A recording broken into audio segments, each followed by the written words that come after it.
Again, before we bring the jury in, let me encourage people, please do not be making comments during the arguments because it has a tendency to distract, even if they're not really that loud. Be very careful and be attentive to these arguments that are being made. Let's go ahead and bring the jury in, please. All right.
Thank you. Take your seats, please.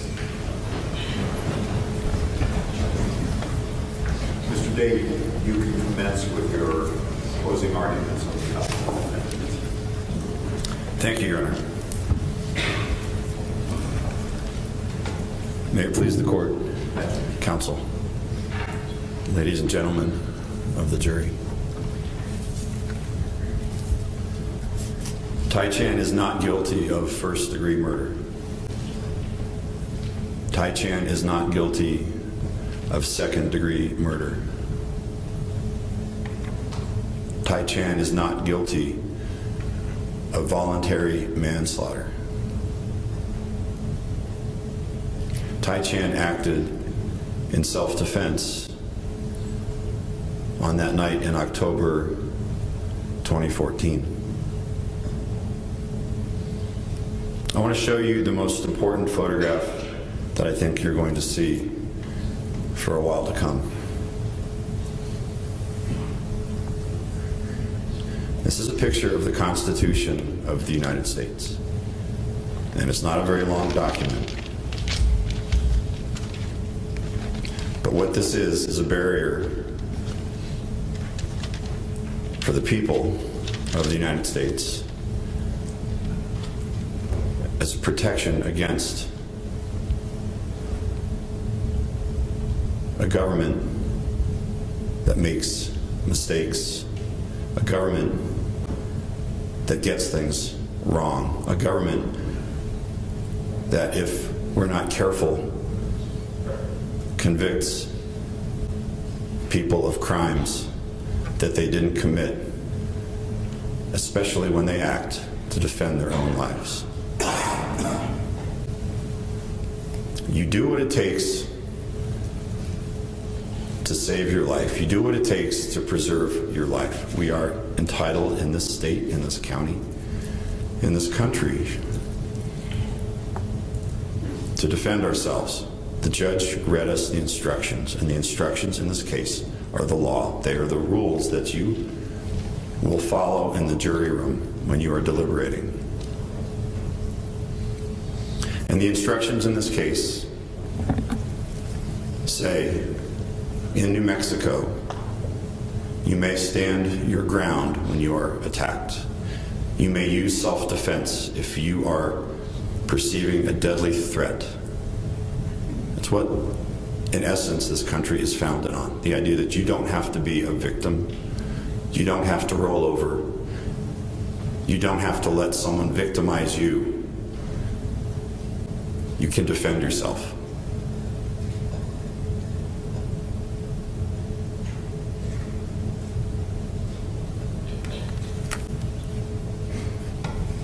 And you can defend yourself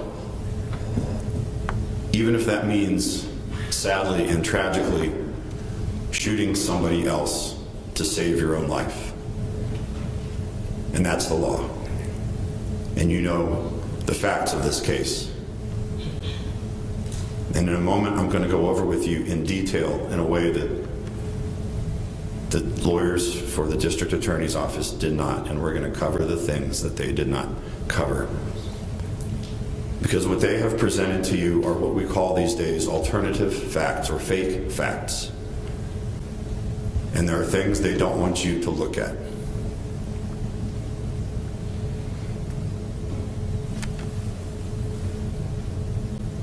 This door that they showed you reminds me a little bit of their case. It's flimsy, it's fake, it's an afterthought, and it's a little bit crooked. And that's why I'm showing you a picture of the Constitution of the United States of America. Because the Constitution, even though it is a parchment document that's locked away in the National Archives, so you can't touch it,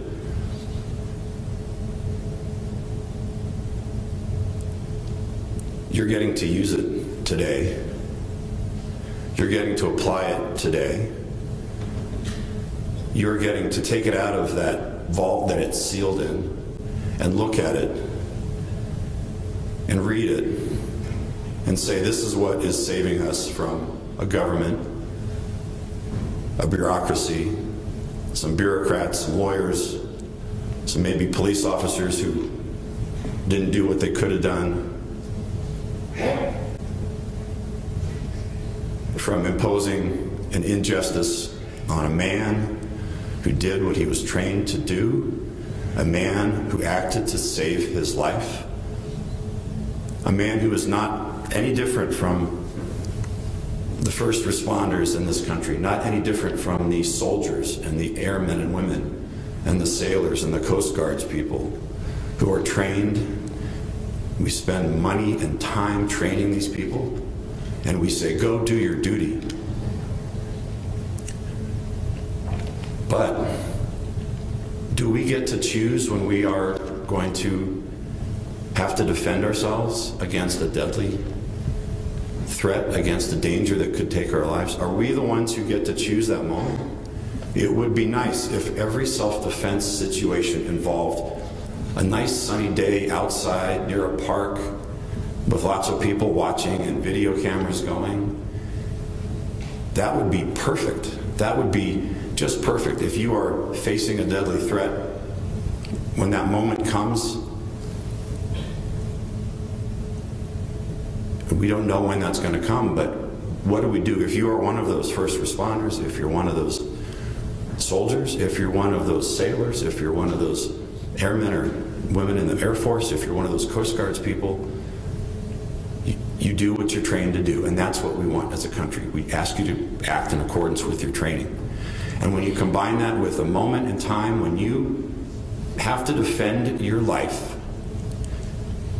when you have to defend your life against someone who wants to take it,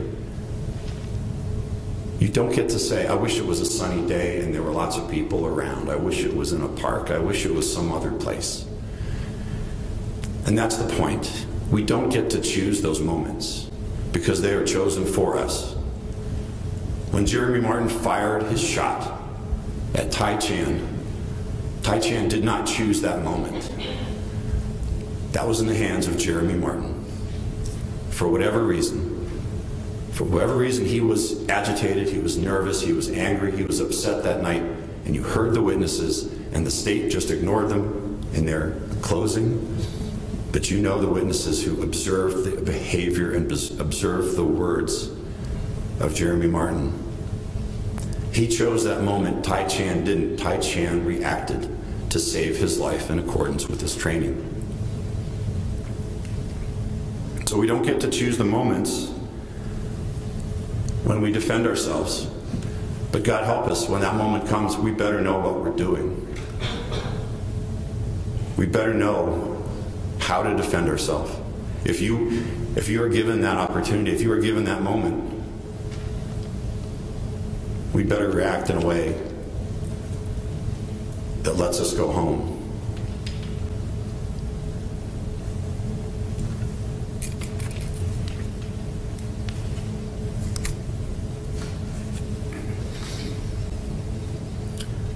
So I'm concerned, and I'm very concerned about this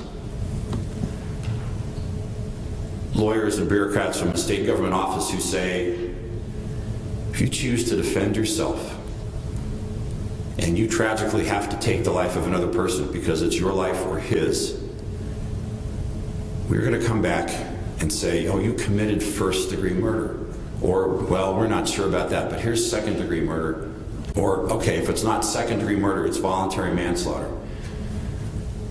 They're trying to talk out of both sides of their mouth to get a conviction. It's like, you heard Lieutenant Mullins on the stand as an example. Lieutenant Mullins said, it's my job to put a bad guy in jail. Well, I'd say the right answer is, it's my job to do justice. And that's what's missing here. God help us if we have to save our lives someday in a dark room, a dark alleyway, a dark situation where we have to do something to save our lives against an aggressor, against a man who's willing to shoot us. And we do that. And then we are found, and then we come in here and have to face first-degree murder charges or second-degree murder charges or voluntary manslaughter charges because it was our life or his, and he was the aggressor, and he was willing to take my life, and I acted to save my life. And yes, it's tragic that he died, but he made a choice. The man with the gun who fired first made a choice. And Tai Chan acted as he had been trained to do in the fog of that drunken night. And you heard that when you are trained in a certain way, you react. It's muscle memory. You do what you need to do. It doesn't require calling in to your supervisors and checking the standard operating procedures. Is there a standard operating procedure that says, Jeremy Martin, do not shoot at Tai Chan first. Do not set this tragedy in motion. You do what you have to do to save your life, and that is the bottom line. And it's tragic, and it is sad.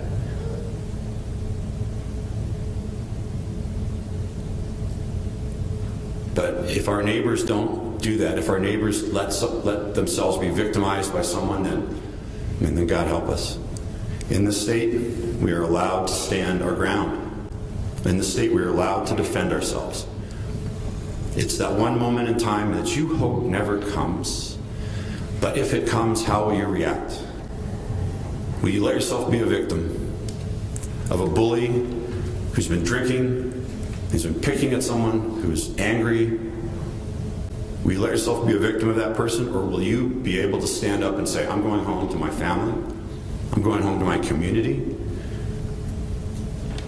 The problem here is that when you make that choice, then you come in here and you're faced with charges based on a faulty investigation. One that did not take into consideration basic, important facts.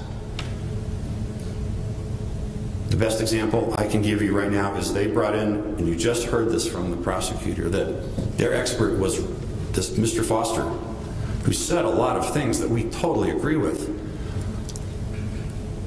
But the prosecutor said he's good because the TV shows come into town and they hire him because he's good. Well, this is not TV. It's real life.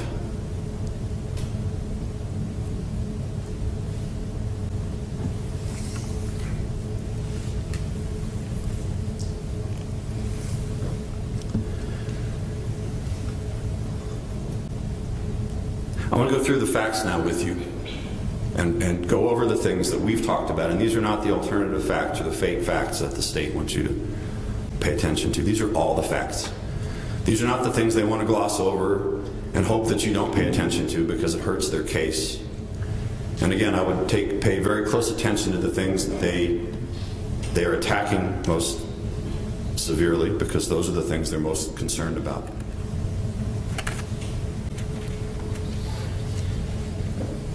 Gabe Gonzalez from Santa Fe County Sheriff's Department. He was Tai Chan's supervisor. Tai was chosen for SWAT.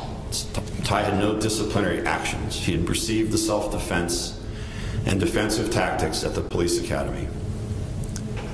What Mr. Chan learned at the academy was, in his use of force training, the reactive control model, the most important factor is the life of the deputy being attacked. Remember, he said, the statement is, I'm going to go home that night. So that's how he was trained. When I talk about how we train our soldiers and sailors and people in the military, it's the same concept. You are trained and you react in accordance with your training. And that's what we want. That's why we spend so much money and time training these people, to put their lives on the line for us. And that's important here. Major Gonzalez said, within 6 feet, hands are what kill. Major Gonzalez told us that in an armed assailant situation, survival mode triumphs and the use of deadly force is authorized. Mr. Venegas, who was the bartender, who's now a police officer, told us that Tai Chan and Jeremy Martin were drinking at the bar that night, that they were arguing, and then Mr. Venegas had to warn them to calm down or they'd have to leave.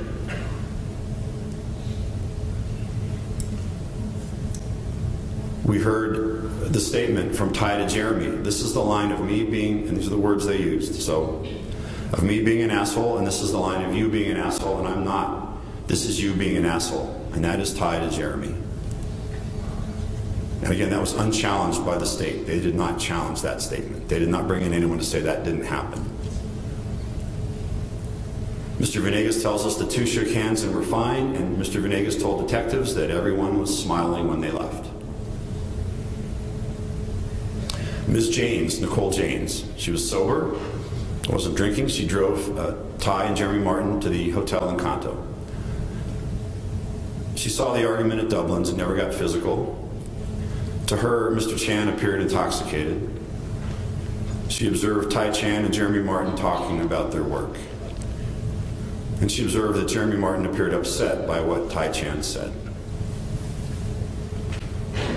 Ian Robles, designated driver, he drove Tai Chan, Jeremy Martin, and Josh Sexauer to Dublin's. In the car, the mood was joking. And at Dublin's, Jeremy Martin got upset at Tai Chan and slammed down his water glass. Both Tai Chan and Jeremy Martin were drinking alcohol. Jeremy drank Fireball shots and Red Bull and vodka. Tai walked away and Jeremy followed him. Ian Robles told Jeremy Martin, "You've been talking shit to Tai all night," and those are his words. "You better be able to take it back." That's again a statement that was unchallenged by the state. Josh Sexauer told us that both Tai Chan and Jeremy Martin seemed intoxicated and friendly until the mood changed. Jeremy Martin stopped drinking alcohol, and Tai Chan seemed more intoxicated than Mr. Martin. Tai Chan was trying to reconcile with Mr. Martin most of the evening. Mr. Martin was frustrated and upset. Mr. Sexauer's impression was that Jeremy Martin was not a nice person, quote, kind of a jerk and an ass. That's a quote from Mr. Sexauer. And again, after the shooting, Leah Tafoya Chan called Josh scared for Tai. And Josh's wife drove him to the hospital after they learned the shots had fired because he thought it was Tai Chan who had been shot based on Leah Tafoya Chan's reaction.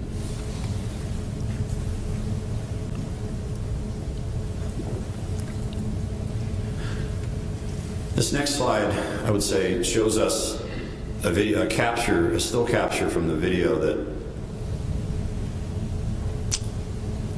that we found. The police didn't find this, but we found it from a bank video. And it reminds us that 11:56 p.m. that night, there was the 12-minute phone call. And Tai reports hiding in bushes. He can see Golden Corral. He sounds scared. And I would say in this video, we remember Tai running. And I would ask, what is he running from? What is causing him to run? At 12:10, we have the approximate 4-minute phone call. and at 12:13 a.m., the 47-minute and 14-second phone call. And Leah Tafoya Chan reports the echo that sounds like he's in a bathroom, and we know that Tai Chan's shoes were found in the bathroom. She reports Tai Chan sounding scared. She reports the banging on the door and the words, these are the words, "Open the fucking door," "Sit down," a noise, and then the shots.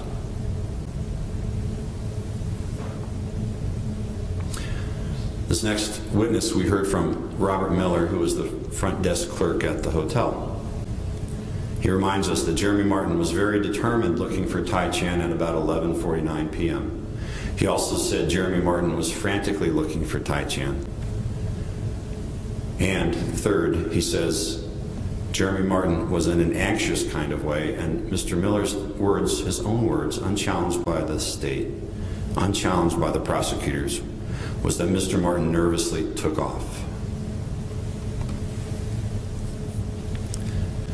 Ms. Hignite, Joyce Hignite, the banquet coordinator at the hotel, she saw Jeremy Martin looking for Tai Chan about maybe 20 minutes, she said, before the shooting. She said Jeremy Martin seemed excited, anxious, like he was looking for someone. Do you see the consistency in these descriptions? I'd ask you to pay attention to that. Interviewed by police officers after the event in a police car, she gave her statement. And she said the cold, of course, did not impact her ability to recall what she saw and heard. Marianne Hale, hotel guest, and she was in the room next to 7-Eleven with two other guests, friends of hers. What does she hear? She hears the loud bang against the wall, what she describes as a fight, a rumble, and it sounds like wrestling. She hears a sound like someone was pushed against the wall. The wall shook, she said. Noise from the front of the room on the wall separating the rooms. She hears the words, quote, again, her exact words that she heard were, "Get the fuck out of here." She hears 3 rapid-fire shots, a slight pause, and then 4 to 5 shots. That's the volley, the second time around. Beginning to end, she says, the shooting took no more than 5 seconds. And again, I would just say, and we'll get to this in a moment, but the state's expert witness, Mr. Foster, tells us, and this is unchallenged by anyone, that the entire event, the fight, the shooting, the running, took 15 to 20 seconds and it was over. So keep that in mind, please. Mr. Hazelwood, a hotel guest in room 709, he hears the shouting argument like a heated face-to-face argument. Voices that sound in disbelief. A single shot, what he says was a scuffle, a quick volley of shots, footsteps, and another volley of shots. And he hears call 911, a voice as if the person was trying to get help, and said to someone else. And Mr. Bravo. Mr. Bravo is a trained law enforcement officer. He was a warden in the state penitentiary system. He's been in the corrections system. He's someone with a slightly different level of training and experience than other guests. Mr. Bravo hears 3 to 5 gunshots, one behind the other. Nothing stopped. When he looks out the door, through the window, through the peephole and then the door, he sees a man, he hears and sees a man saying, "Call the police, call the police, call the police, call 911. And he identifies Tai Chan as that man in the hallway. He described Tai Chan as having a bloody nose and a gun. And it was like the person wanted to get someone's attention. It is Mr. Bravo who positions Tai Chan as the person who is saying, "Call the police, call the police, call the police, call 911. And I'd ask you to remember that as we get into the issue of whether this was a planned, prepared assassination, as the state wants you to believe, or a man acting in self-defense who wants the shooting is over, once the threat is gone, is doing the right thing by saying, call the police, call 911. And Mr. Bravo says it was Tai Chan who said that. Mr. Bravo with his training and experience in law enforcement background. Mr. Mark Rugelberger, who another hotel guest, he hears the popping sounds like firecrackers. He hears 1 to 3 seconds more rapid sounds, and 2 seconds later, 4 more sounds. Mr. Rugelberger, like other guests, compresses this into a very, very short time. One event.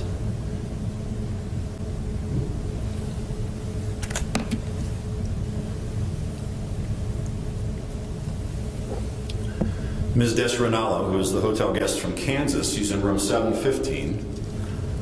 She heard 2 pops like firecrackers, 3 more pop, pop, pop sounds, the words, quote, get the fuck out of here, and then someone called 911, someone sounding scared.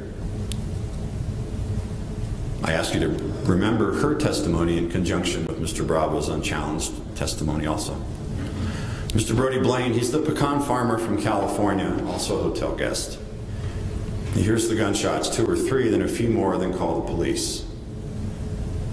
Knocking on his door, he could hear the knocking on all the doors down the hallway, which we know now is Tai Chan, saying, call the police, call 911, saying, Sheriff's Department, let me in. Mr. Brody Blaine, the pecan farmer from California, says this took 10 to 15 seconds total, the entire event, consistent with Mr. Joe Foster, the state's expert, saying it took between 15 to 20 seconds and it was over no more than 20. Marvin Zamora, the security guard. Let's go down the checklist of what we know about Mr. Zamora's observations. He saw Jeremy Martin in the lobby, in his words, desperately looking for Tai Chan.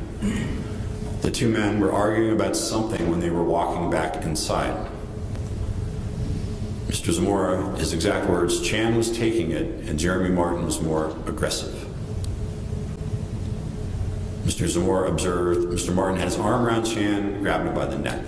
After the shots fired, first Mr. Zamora he told the police he did not see Tai Chan, just what he called the victim.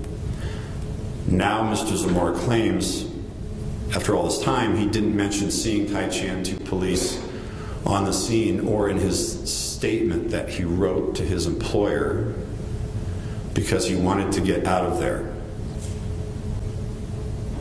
I will say you can judge the credibility of witnesses, and you know from our own lives whether someone's first initial statements after something happens are more likely to be accurate than statements made 2.5 years later when things have had time to percolate and when you have been talking to people.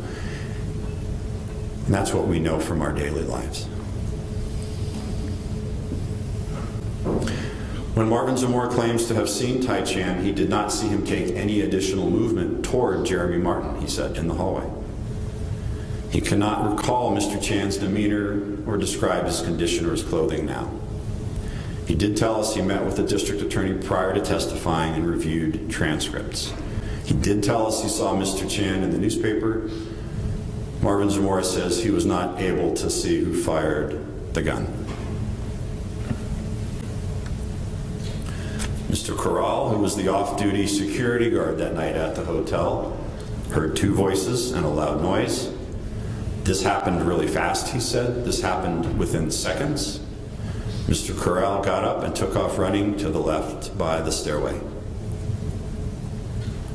Steve Guerra, the Department of Public Safety analyst, we on the defense had him qualified as an expert in the area of gunshot residue. Mr. Guerra told us that he sends gunshot residue testing to other labs 1 to 2 times per year. He keeps a list of the labs that do it.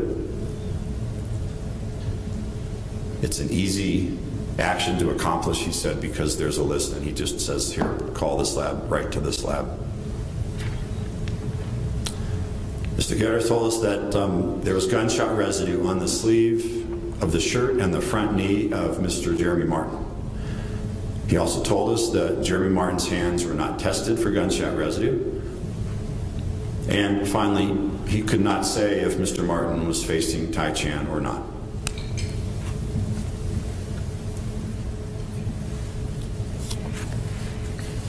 Todd Froats was the sergeant, now retired from the police department.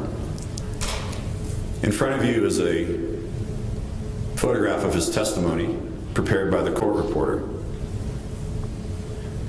Sergeant Froats agrees that when dealing with someone who has fired a shot, the right tool to use in response is a firearm.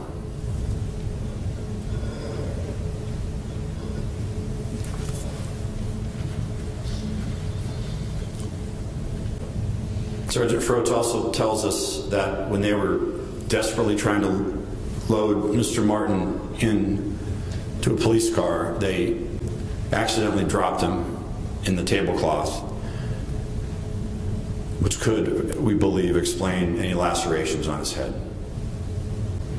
Sergeant Froats tells us that his response to seeing the room in disarray from the fight was the words, and again, his words, "Holy shit." He also said, quote, "This is where it happened." He also said, "This is where he shot from." He also said, and is in custody.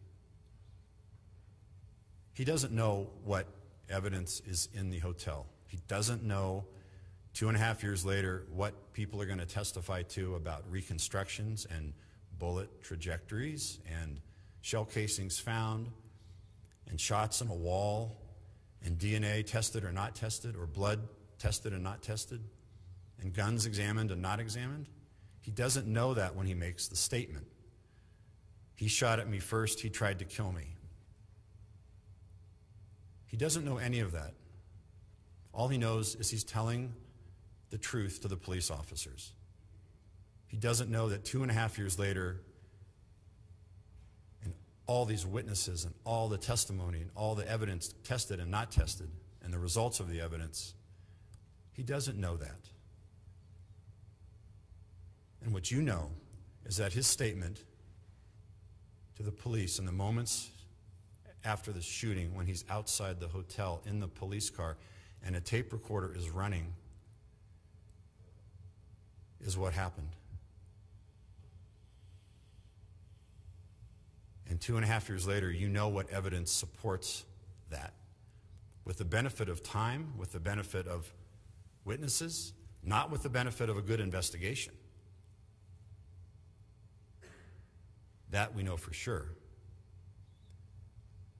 But if we go back in time to that moment outside the hotel, when you heard Tai Chan's voice on that audio recording, "I just shot at my friend, man, but he shot at me first. He tried to kill me. He tried to kill me. He tried to kill me." That's what happened. And Tai Chan had no way of knowing 2.5 years later what was going to happen in the interim, what the evidence showed in the hotel, in the room, what hotel guests heard. But that's how you know he was telling you what happened and telling you the truth.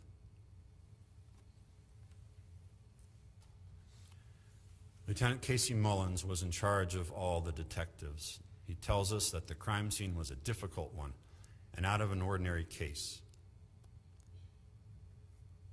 Lieutenant Mullins tells us that Detective Irma Paulos never requested the New Mexico State Police officer involved shooting crime scene team, and if she had, he would have granted it. He tells us that the Las Cruces police do not have the ability to do a crime scene reconstruction at that time. Lieutenant Mullins was made aware the scene was released to the hotel before a trajectory analysis was done. And he tells us if the holes are filled, the bullet holes are filled, you can't get an accurate measurement for a trajectory. It's too late. Now, Lieutenant Mullins tells us the best practice and protocol is for detectives on a case to keep supervisors up to date. To this day, however, Lieutenant Mullins has never heard before that Tai Chan said he shot at me first after he was arrested. He never heard that. And Lieutenant Mullins tells us the purpose of the investigation is to put criminals behind bars. He didn't say, well, it's to seek the truth.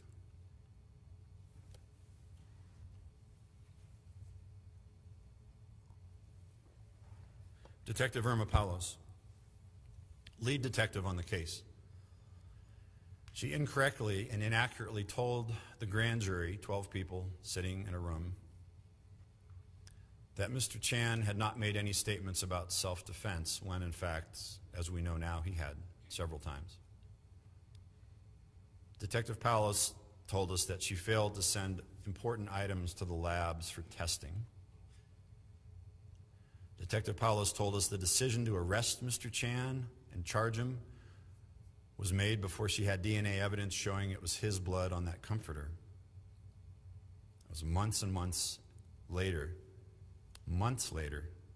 that the blood on the comforter was examined. Detective Paulus told us that the type of bruising on Jeremy Martin's knuckles could have been from punching Tai Chan in the face. And Detective Paulus tells us from the witness chair that she requested that a New Mexico State Police crime scene team be activated to assist her in her investigation, and it was denied. That request was denied by Lieutenant Mullins. Lieutenant Mullins denies he was ever asked.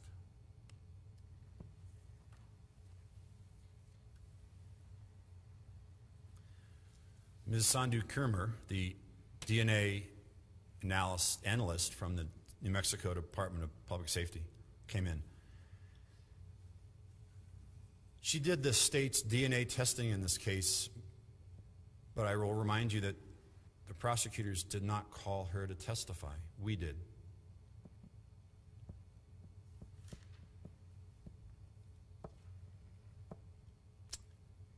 Ms. Sandhu Kurmer testified that there was blood on the pillowcases, sheets, and comforter. All the blood in the room, all the blood that was tested belonged to Tai Chan. None of it was Jeremy Martin's blood. She told us about the broken watch. This was Tai Chan's watch. Everyone agreed. And it was under the bed, and it was broken. It was broken because it got broken in the fight. It was Tai Chan's DNA with Jeremy Martin, again, not eliminated as a possible contributor. But as we pointed out, how many people were in the room that night? There were 2. She told us that cannot be eliminated as a possible contributor means that most of the person's DNA profile is in the mixture.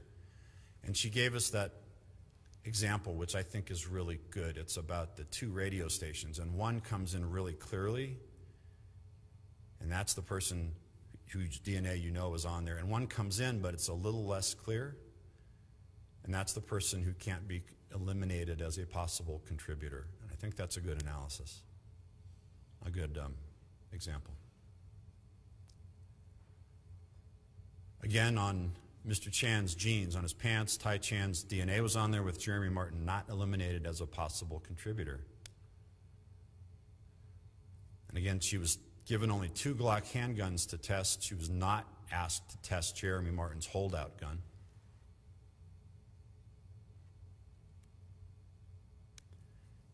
Finally, and importantly, the handgun retrieved from the stairwell, Tai Chan's pistol, Tai Chan's DNA on it with Jeremy Martin not eliminated as a possible contributor. So Tai Chan was the radio station that comes in most clearly. Jeremy Martin is the one that comes in. It's a little less clear, but you can still hear it. Detective Torres tells us that Mr. Chan had no hotel key card on him, and that only Jeremy Martin's key was used to enter the room. And this is important, and I'll get to it in a minute. Detective Torres told us that they waited 21 months until July 2016 to collect evidence for a trajectory analysis. Detective Torres tells us that all the casings were found at or near rooms 711 and 712 across the hall. There was nothing found down the hall. He reminded us that in the reactive control model, that training model that the police officers use, when you're facing an armed assailant, use of deadly force is justified. And that in Jeremy Martin's bag, 1 service gun and the 1 holdout gun was found, both fully loaded. Detective Torres tells us that he cannot offer any opinion as to whether the door to room 711 was open or closed at the time of the shooting. Well, I think we know if there had been any shooting through a closed door, you would see bullet holes through a closed door, and there were none.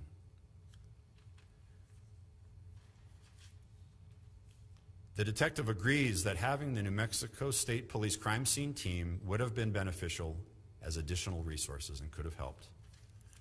And the detective was present at the autopsy, but he never had Jeremy Martin's hands tested for gunshot residue. Dr. Marchinsky and Dr. Huang. The state argues that they both give Tai Chan the same blood alcohol content. At the outset, I would remind you that all the witnesses testified that Jeremy Martin stops drinking and Tai Chan continues to drink. Remember that. And yet, Dr. Huang insists that their blood alcohol content is the same. Well, we know that's not possible because if someone's continuing to drink, they're continuing to ingest alcohol. So, of course, Tai Chan's blood alcohol content is going to be higher than Jeremy Martin's. There's no dispute, again, that Jeremy Martin's blood alcohol content at the time was in that either 0.102 or 0.119, either way, legally intoxicated in the state of New Mexico.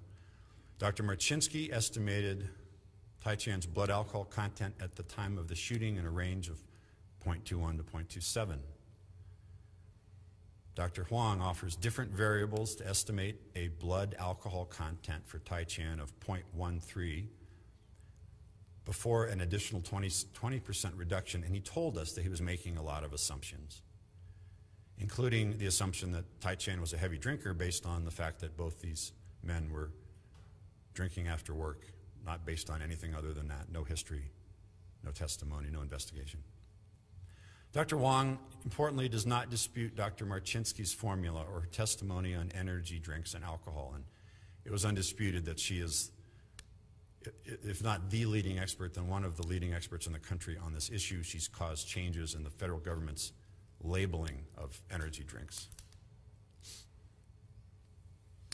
Dr. Marchinsky says the mixture of Red Bull, of these energy drinks and alcohol causes a person to look not as intoxicated as they cognitively are. In other words, they appear sober. Can they walk down a flight of stairs backward or forward? I mean, Dr. Marchinsky says when you have that mixture in your system, this is what happens. You look like you're sober because of the contents of the Red Bull. She says the frontal lobe of the brain is where plans and deliberation come from, and those are the first things that are affected by alcohol. I would ask you to consider that when you consider the state's fake fact claim that this was a planned, well thought out, first-degree murder assassination attempt by Mr. Chan, that he had some plan, that he had done some kind of preparation for first-degree murder. Dr. Marchinsky's testimony is key to this because she tells us you can't make plans. You can react with muscle memory. The lower part of the brain, you use that. If you're being threatened with something deadly, your survival instinct kicks in and you react. And she had the science and the credentials and the testimony to back that up. And she said a person who was in Tai Chan's condition with the energy drinks he was consuming and the alcohol can react to the threat with a survival instinct and muscle memory, but she said he's not able to form a deliberate intent to commit an act, and that is what troubles the state about their claimed first-degree murder assassination planning argument to you. Mr. Foster, again, we don't disagree with some of the things he says. Mr. Foster tells you the scene at the hotel room was consistent with a battery taking place with Jeremy Martin punching Tai Chan in the face. Significantly, Mr. Foster, the state's expert, says Tai Chan was on his knees bleeding on the bed. And he says it could have been that Jeremy Martin was shoving, this is Mr. Foster, the state's expert.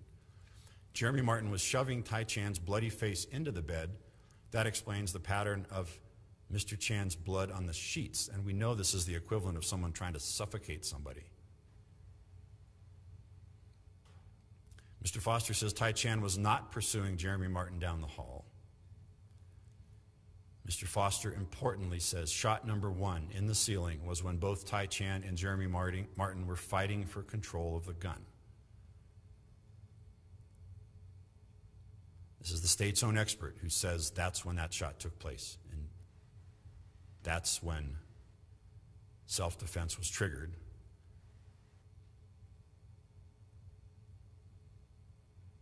Mr. Foster says the first shot landed, hit Jeremy Martin in the back. However, the OMI report says the first shot was in the arm because of the debris, the drywall debris that was in the slug. It had passed through the drywall. Mr. Foster, importantly, never said the door was closed. Again, why do we know that would be a problem? Because if the door was closed and there were gunshots going through it, you'd have holes in the door.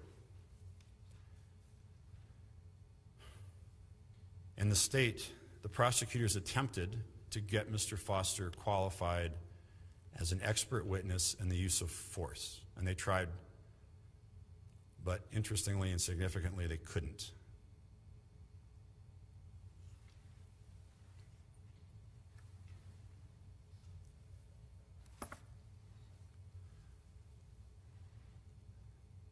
Mr. Chan told you these things, that he was a Santa Fe County Sheriff's Deputy. He was on the SWAT team. He was a warrants agent.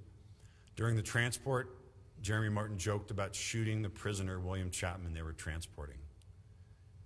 When they left the hotel, they left their guns in the room. Jeremy Martin showed Tai Chan his smaller 9mm holdout gun. Tai Chan did not have a holdout gun. Tai Chan tells us that Jeremy was joking at him, poking at him all night. At Dublin's, Tai Chan comments to Jeremy that the double homicide in Santa Fe was his fault and used the words, "You killed those kids." Testimony from Mr. Chan was that Jeremy Martin got upset and it changed his mood. Does that comport with what we hear from other witnesses? Yes. Tai Chan believed that they made up until they were back at the hotel room when Jeremy Martin brought up the issue again. He pushed Tai, tried to kick him in the groin, in the testicles. Jeremy Martin tells Tai angrily he's going to frame him for murder. Tai Chan runs out of the room, calls Leah Tafoya Chan scared and tells her what happens. Jeremy Martin goes after Tai Chan and talks him into returning to the room. I'd like to just raise a point here. What was Mr. Martin doing in the room when Mr. Chan was out? We know from the video Mr. Chan was outside. He was on a phone. He didn't have a gun. You saw him running. You saw him talking on the phone. You didn't see him with the gun. But who was in the room? It was Jeremy Martin. Tai Chan returns to the room and goes straight to the bathroom to talk to Leah. Jeremy Martin pounds on the door and yells, commands, these are his words, "Open the fucking door." Tai Chan comes out of the bathroom and tells Jeremy Martin to sit down and attempt to take control. Jeremy Martin turns around and points a gun at Tai Chan and says the words, "I'm going to shoot you." Tai Chan gets hit in the face and repeatedly hit in the back of his head. Tai Chan fights for the gun. Jeremy fires at him. Tai Chan did not have control of the gun when it was fired. Mr. Chan tells us he was in a fight for his life, and that's literally true. Tai Chan, in that moment, finally gets the gun from Jeremy Martin's hands and starts shooting at Jeremy, not knowing exactly where he is. In accordance with his training, he's shooting at center mass, because that's what he's trained to do. Tai Chan, in his mind, believes reasonably that Jeremy Martin may be armed with his small holdout gun. Once Tai Chan sees Jeremy running down the hall, once the threat has stopped, he stops shooting, which is why there are 5 bullets, bullets left in his gun. Tai Chan tells us it happened so quickly, which is consistent with all the witnesses, including the state's expert, Mr. Foster, saying this took 15 to 20 seconds in total, and it was over.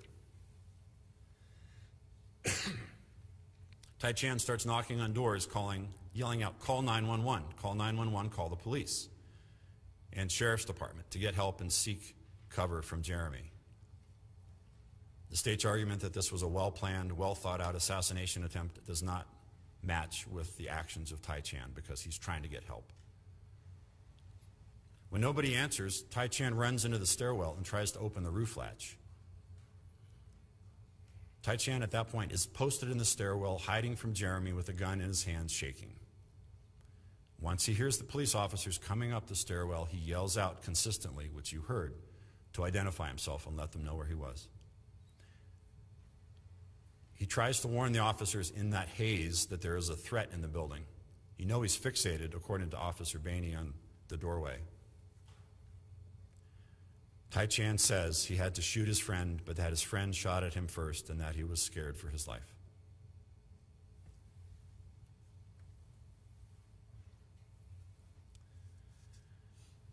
I'm going to talk to you about Dr. Philip Trompeter. And again, I point to the efforts that the state made to attack him and diminish him in your eyes.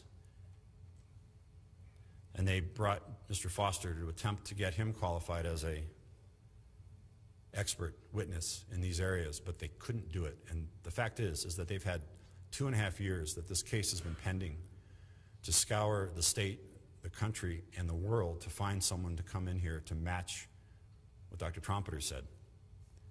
And if there had been that person, they would have brought him in before you. But they couldn't do it because there is no such person who can match what Dr. Trompeter says. With all the resources they've poured into this trial, all the lawyers that have come in here before you, the 5 or 6 or 7 lawyers working on this case, all the staff that they have, all the police officers that they have, all the technical support they have, they could not find someone like Dr. Trompeter with his credentials and his experience to come talk to you and tell you something different.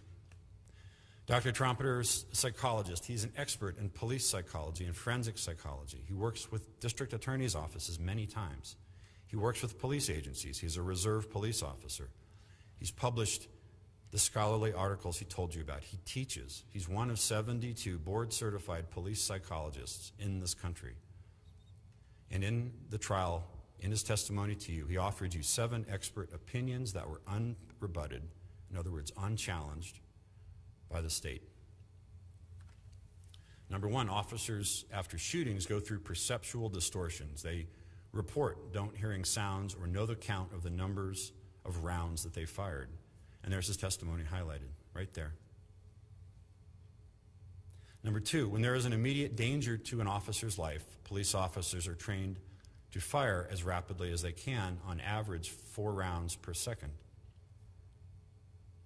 And again, if you see on the right side, it says, officers in exigent circumstances where there is an immediate danger to their life are trained to fire rapidly as they can, and still get bullets on target. Number 3, once an officer acts on a deadly threat, it takes a period of time for that officer to be able to stop this continuous action that they've already started. And again, that was and we did that in comparison to putting the brakes on a car. Number 4, Tai Chan showed tactical discipline in deciding to stop firing after the threat no longer presented itself. Those were the words that Dr. Trompeter used. Number 5, a subject can get shot in the back in a justified shooting, and he tells us why.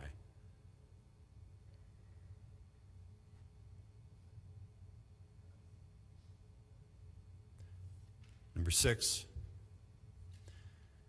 Dr. Trompeter believed that Tai Chan perceived a deadly threat and that it was reasonable for him to do that.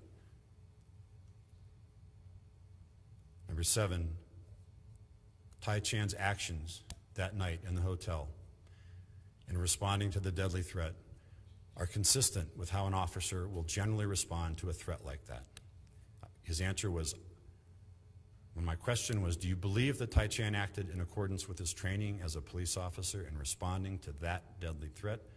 Dr. Trompeter said, I believe his actions are consistent with the way officers will generally respond to a threat like that.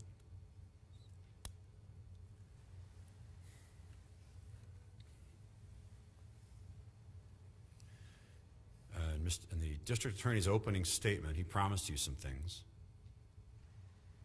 One of the things he promised you was that the facts would show that, as he said in this example, that Jeremy Martin burst from the door of room 711 wearing his pajamas and in bare feet, and that rapid gunfire rings out. That's what he told you. Well, we know that Tai Chan was barefoot. There's no argument about that, but that Jeremy Martin had shoes on. And I would just say, does someone who's planning a well-thought-out first-degree murder assassination attempt do it in bare feet? And we agree with the district attorney when he promised you in his opening statement that, and this is important, all shots were fired from a distance within 2 feet. All the shots into Jeremy Martin were fired from a distance within 2 feet. We agree. The testimony is right here, Judge.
Testimony that may have been presented. Mr. Day is referencing a statement that he is attributing through the transcript to Mr. D'Antonio. Please remember that that statement was made to you in the opening statement that I cautioned you that it was not evidence. Go ahead and proceed. Thank you, Your Honor. Again, this was the promise that the district attorney made in his opening to us, that this evidence would show this, that all shots were fired within 2 feet. He also said there was evidence of a struggle in the room. We see the photograph of Mr. Martin's hand with the bruised knuckles and the immediate photograph after his arrest of Mr. Chan's face. In the state's opening statement, the district attorney said Mr. Chan at that time was markedly drunk when he got back to the hotel. We agree. The jury instructions. This is what your job is now, because my job is done. And I just want to point out that we get one chance to talk to you. The state, because they have the burden here, they have 2 chances. They get an opening statement and they get what's called a closing statement, and they get a second closing. I get one chance to do this. So I have to make these issues, bring these issues before you. They will come back and make an effort to challenge what I've just said. So be aware. First-degree murder, the killing, this is what they claim was this assassination attempt, this planned, well-thought-out, prepared murder. The killing was with and these are the instructions that you get. You will get them. The killing, defendant killed Mr. Martin. The killing is with the deliberate intention to take away the life of Mr. Martin. And this is key. Number 3 is key for every single one of these charges. And I cannot hammer this home with more effort, because this is so important. The defendant did not act in self-defense. What this means, and you'll see it for each charge, if you believe that Tai Chan acted in self-defense, if you believe that his statements and the evidence and what you saw shows that he believed he was acting in self-defense, you cannot find him guilty of any of these crimes, whether it's first degree, second degree, or voluntary. I want to make sure that's clear. If, under the rules the judge read you, if you believe he acted in self-defense, he is not guilty of first-degree murder. He is not guilty of second-degree murder. He is not guilty of voluntary manslaughter, because in New Mexico, if you act in self-defense, and the jury finds that you act in self-defense, you are not guilty. You are not guilty of those crimes. The first-degree murder instruction also says the defendant was not intoxicated from the use of alcohol or drugs at the time the offense was committed, to the extent of being incapable of forming the intent to take away the life of another. In other words, was he able to form this intent for this big assassination plan the state proposes, their pitches to you?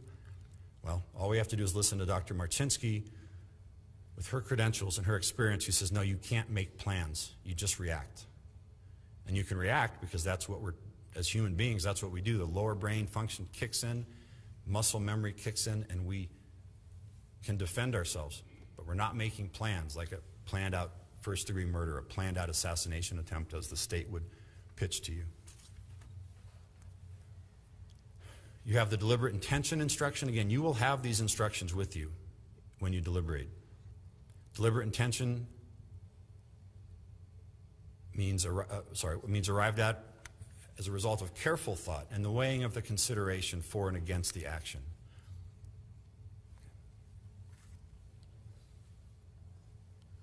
Again, you have to determine whether, and the intoxication that we have put before you, that the experts have testified to, the witnesses have testified to, what effect that had on Mr. Chan's ability to form any deliberate intention. And you heard all the testimony, and you know what Dr. Marczynski told us. Second-degree murder. The state has to prove that Mr. Chan did not act as a result of sufficient provocation. And again, the state has to prove Mr. Chan did not act in self-defense. And let me go back to that, because when the judge has given you a self-defense instruction, the state has a burden. They have to prove to you that he did not act in self-defense. I'm going to say this again. You, as the jurors in this case, the state has to prove to you that Tai Chan did not act in self-defense. Besides the elements of the crimes that they have charged, they have to prove to you that Tai Chan did not act in self-defense, and they can't do it, and they haven't done it because he acted in self-defense. Voluntary manslaughter. Again, the state has to argue all these things. They have to argue, well, we think it's this, or we think it's this, or we think it's this. That's why we're looking at this long list of things. They have to argue essentially out of both sides of their mouth to you. However, voluntary manslaughter, the instruction you get and you will read is the defendant killed Jeremy Martin. The defendant knew that his acts created a strong probability of death or great bodily harm to Jeremy Martin. The defendant acted as a result of sufficient provocation. And once again, that Tai Chan did not act in self-defense. They have to prove it to you that he did not act in self-defense, and they can't. This is the self-defense instruction in front of you. A killing is in self-defense, ladies and gentlemen, if there was an appearance of immediate danger of death or great bodily harm to Tai Chan as the result, and this is the words of the instruction, as a result of an assault by Jeremy Martin. Well, the answer is yes.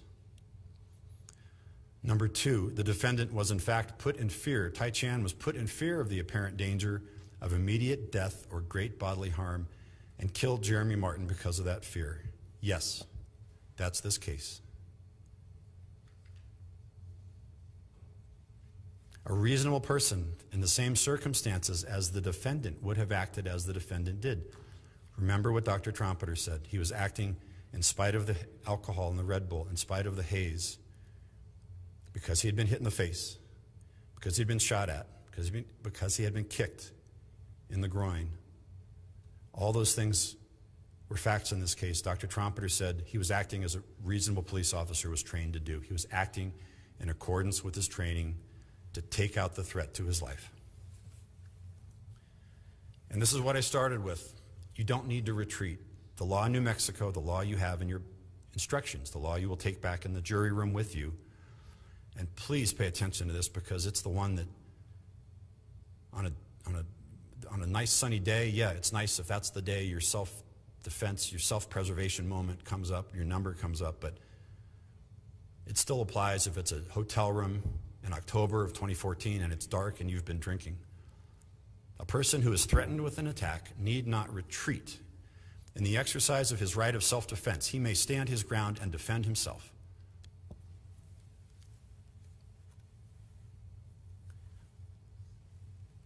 If you believe Tai Chan acted in self-defense, which we have shown you he did, if you believe Tai Chan acted in self-defense, you must, according to the law and the instructions, find him not guilty on all counts. Now,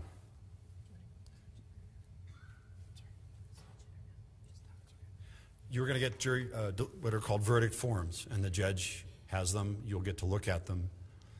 As the judge explained, you go down what we call a ladder instruction. It's just a term because it kind of looks like a ladder. You start off looking at, did Tai Chan was not a first-degree murder, and he acted in self-defense.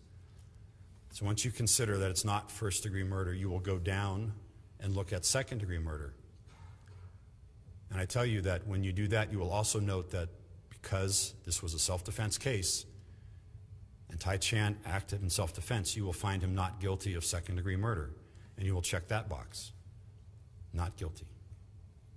Come down below that to voluntary manslaughter. Again, self-defense negates voluntary manslaughter. Self-defense removes that. That means Tai Chan is not guilty of voluntary manslaughter. You will get a verdict form that says, we find the defendant not guilty. That's what you sign, I submit to you, because Tai Chan acted in self-defense. Because this was not the assassination, the planned assassination. The state has it with their fake facts, their alternative facts. Because it was not second-degree murder, because he acted in self-defense, and then because it was not voluntary manslaughter, because he acted in self-defense. You will look at that and sign the not guilty verdict form, because you know he acted in self-defense. He told you, the witnesses told you, the evidence tells you. And the words out of his mouth when he's apprehended are, I shot my friend, I shot at my friend, but he shot at me first. No matter how hard we push back against this, Ms. Garcia and Mr. Clark and I, the burden is always on the state. We don't have to prove anything. The state has to prove to you, in this case particularly, Mr. Chan did not act in self-defense. They also have to prove beyond a reasonable doubt the other elements of their case. The court tells you, the judge tells you, Judge Macias tells you your verdict should not be based on speculation, guess, or conjecture. To the rules, to the law, which is your verdict should not be based on speculation, guess, or conjecture. They're asking you to guess, they're asking you to speculate because they don't have it. They don't have it because they couldn't bring in the witnesses to fill the gaps. They couldn't bring in the witnesses to back up their crazy theories. They couldn't bring in an expert. 2.5 years later, they could scour the world for someone to counter it. It's a very high bar, very high standard for you to find someone guilty in this particular case because you have to find out, the state has to prove to you that he did not act in self-defense, prove to you beyond a reasonable doubt that he did not act in self-defense, and they have to prove the elements of any crime, which they can't do. And the biggest problem they face is that he did act in self-defense.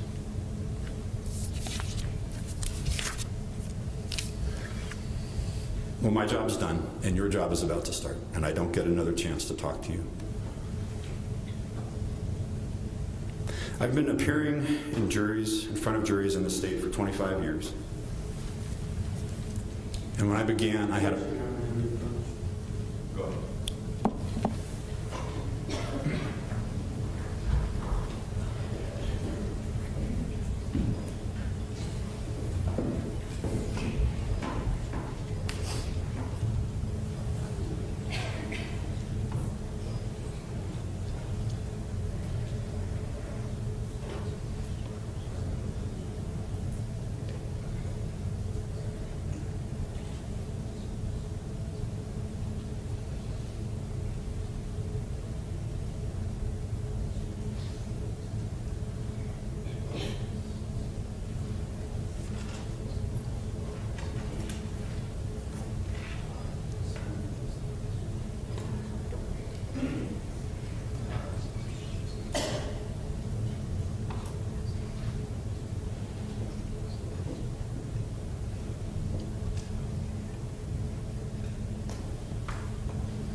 As I said before I was interrupted,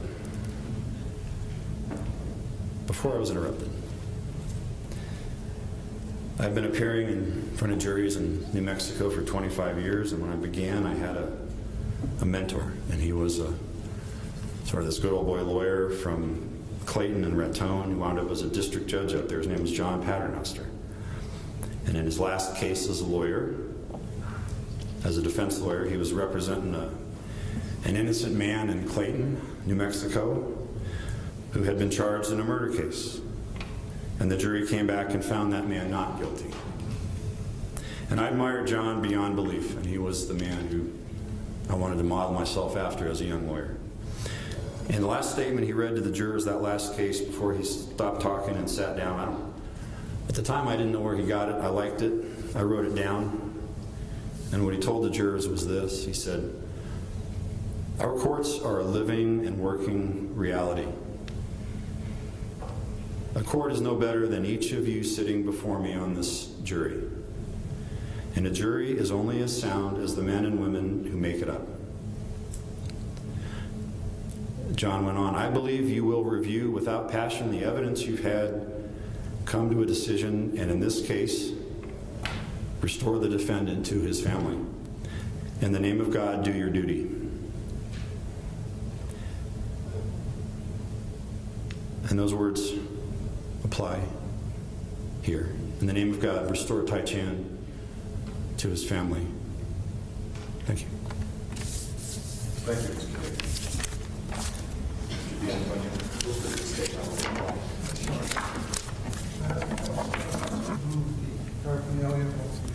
Yes. And again, Mr. King, Yes, thanks, sir.